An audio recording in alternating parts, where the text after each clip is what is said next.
Had I have allowed him to do that, we'd all be discussing about those presupposed tangent points that we've definitely already got. Well, no!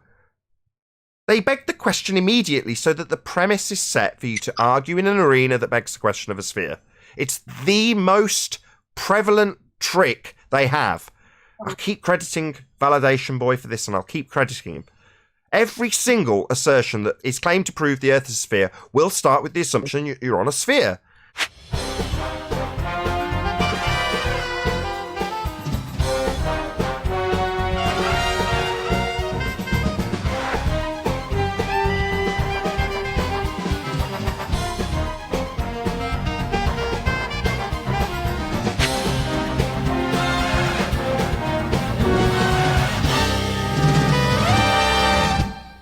Is that the toughest job is the flat earth side, because what we have to do is get everything right. We have to define the words that they're using on the ball side.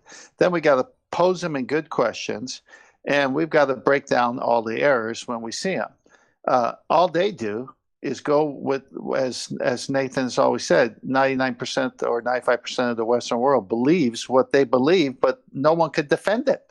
They absolutely cannot defend what they believe. So we come here, and the omen is on us because we have to be right, because we're fighting the majority of people's beliefs. So we have to have proof. Yesterday they were arguing about the sun not changing size. What does that? What does that prove to you? Okay, so that argument breaks down as follows. They're asking you, why does the not actual size of the sun not change its not actual size as it moves from its not actual location? So the question they'll ask you, why does the angular size of the sun not change throughout the day?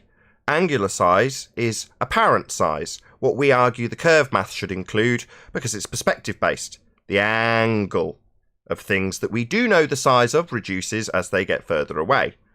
Now, why does the not actual size, that would be angular size of the sun, not change in not actual size as it moves from its refracted, according to them, not actual position?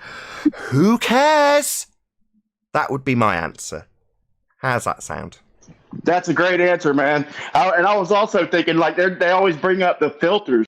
And I'm thinking, what about a sundog? What do you see, two little white spots instead of one big white spot or white circle in the middle? I mean, but that's a great argument.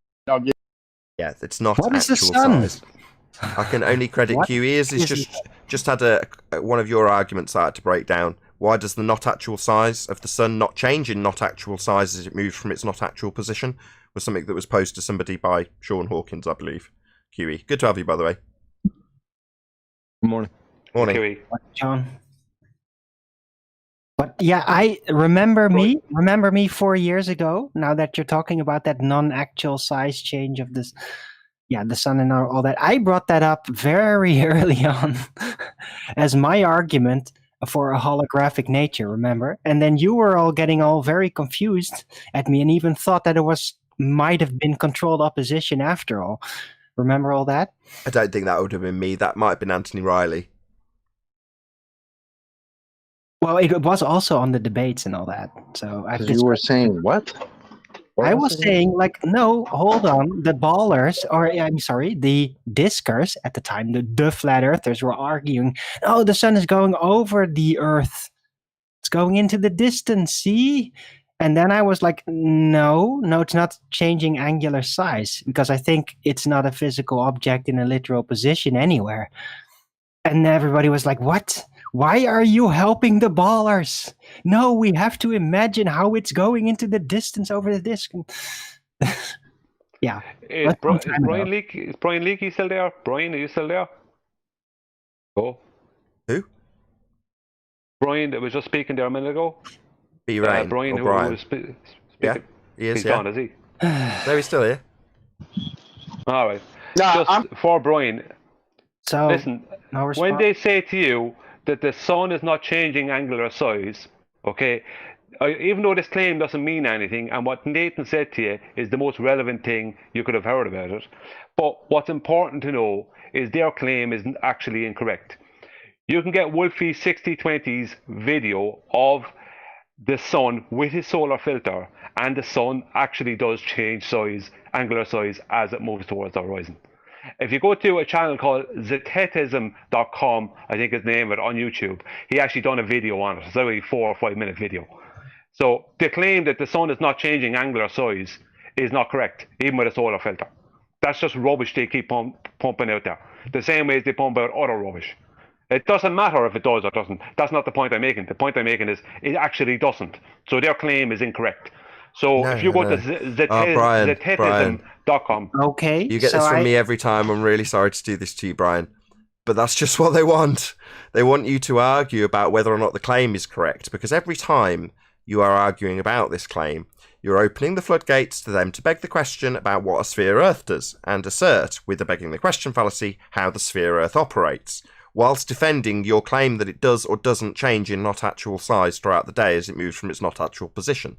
So the idea is, get whoever you're opposing, us, the flat earthers, we're in the opposition position when this claim is made or this question is posed, to discuss the whys and wherefores of the claim, because that claim isn't the point in the argument. The point in the argument is to argue Earth's sphere in a vacuum, and they'll be begging that question the entire time you're having that argument.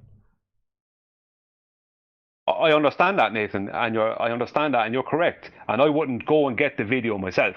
I'm just saying to Brian, if they keep on throwing this at him, okay, that he can actually get that video and put a spanner in the works, because their claim is still incorrect. Now, I wouldn't argue for it that way, but their claim is still incorrect because it does change angular size.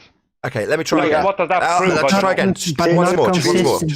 One more attempt. Trajectory-based growing smaller. Okay. Let me just try one more attempt. Etvos effect, right? So you have an affirming the consequent. If Earth is a sphere, then you will observe the Etvos effect. We observe the Etvos effect, therefore the Earth is a sphere. Now, the idea behind that affirming the consequent is to argue about the Q statement, to argue about Etvos effect, how it functions, what it does, whether it's legitimate or not. Because the whole time you're arguing about the Q statement, the if P statement is prevalent in the argument arena.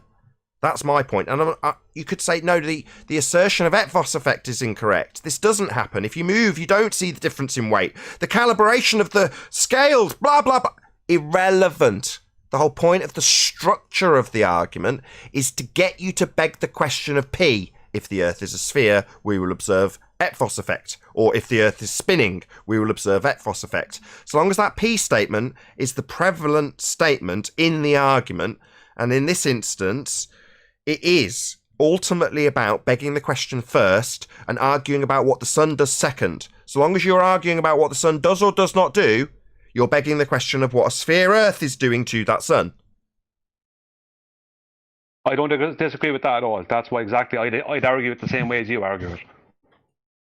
I would argue it the I like same way. I like Brian. I mean, you got to beg the question almost when you're over there to even debate. But I like Nathan's answer better. But yeah, I'd have to. But that would be helpful. But Brian, I'm going to give you brilliant video on the ball Earth with the geodetic survey the other day. Brilliant, bro. Yeah, I'll contribute to that shit sandwich. Yeah, wonderful job. I am in your debt, Brian, in this regard for that information. I'm definitely in your debt. However, to the guy who just gave him those props, no, you don't have to beg the question just to argue with them. I mean, I'm talking about. When I asked Rumpus about his acquisition of the geometric position he can't see, he started off his explanation saying, well, the sphere's got lots of tangent points. Now, that's a very subtle begging of the question that I immediately picked up on and went, hang on a second. I'm asking you about whether or not we can measure a point that we can't see. And you're immediately begging the question of all these tangent points we've got on the ground we're standing on. Now, that was his opener. To beg the question immediately, set the premise for the argument to be with a sphere that's got lots of tangent points drawn to it already. Now, had I have allowed him to do that, we'd all be discussing about those presupposed tangent points that we've definitely already got. Well, no! They begged the question immediately so that the premise is set for you to argue in an arena that begs the question of a sphere. It's the most prevalent trick they have. I'll keep crediting Validation Boy for this, and I'll keep crediting him. Every single assertion that is claimed to prove the Earth is a sphere will start with the assumption you're on a sphere. Now, they know that, the people who argue competently, and they also know that the way you get it in under the radar is do it immediately. As soon as you start your position, beg the question immediately. Hopefully very quickly so no one notices. No, you've got to spot that. The way to win isn't to let... As soon as you're into begging the question in your argument, in this case debunking Etvos effect or anything else that's a Q statement, you're losing immediately. Same goes for the curve calculator. Well, is the curve calculator giving us an accurate account of how much should be blocked by a sphere? You're into begging the question, you've lost immediately. So recognising where they beg the question and catching them immediately, their only defence to that is to say things like, I'm not getting a chance to speak. You're interrupting me while you point out the demolition of my argument because I begged the question.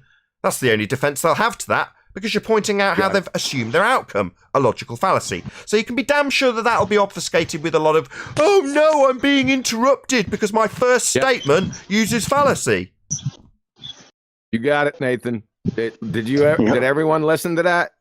He is exactly on point. Yeah, that's good, man. That's very, very concise. Cut him off at the knee. Dude, it is so funny, man, because they get all this practice in wherever they're debating. I'm over there debating on Jose's channel and all these, and a couple other channels, and they're getting in all this practice and debating with their arguments and all that, and then they come to Nathan's and get chopped off at the knees because they are having to presuppose that. It's funny.